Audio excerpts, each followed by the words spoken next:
The big question about how people behave is whether they've got an inner scorecard or an outer scorecard. It helps if you can be satisfied with an inner scorecard. Warren Buffett. We're all passengers in a world that's constantly trying to grab the wheel.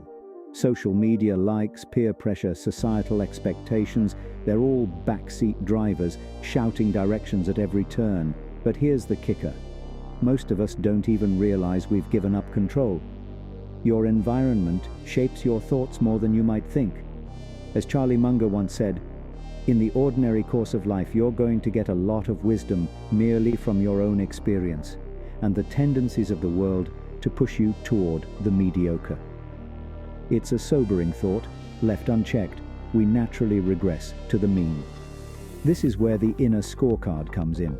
It's not just about resisting external influences, it's about becoming the driver of your own life. Think of it as your personal GPS, guiding you based on your own values and goals, not the ever-changing whims of the crowd. Buffett poses a thought-provoking question. Would you rather be the world's greatest lover, but have everyone think you're the world's worst lover? Or would you rather be the world's worst lover, but have everyone think you're the world's greatest lover? It's a stark illustration of the difference between internal and external validation. The outer scorecard might give you fleeting satisfaction, but it's the inner scorecard that leads to lasting fulfillment. Now, don't get me wrong, your environment can provide valuable feedback, but in the long run it's better to stick to a few well-chosen heuristics. The world changes fast, but principles endure. So how do you start crafting your inner scorecard? Here are some practical reflections to get you started.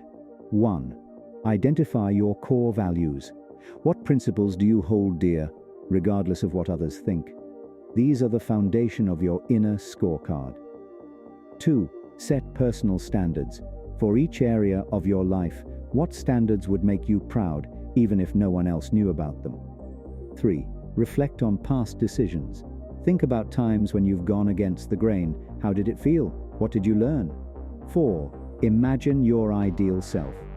If you could be anyone, without concern for others' opinions, who would you be? 5. Audit your current behaviors. Which of your actions are driven by internal motivation versus external validation? 6. Create measurable goals. What concrete, measurable goals align with your inner scorecard?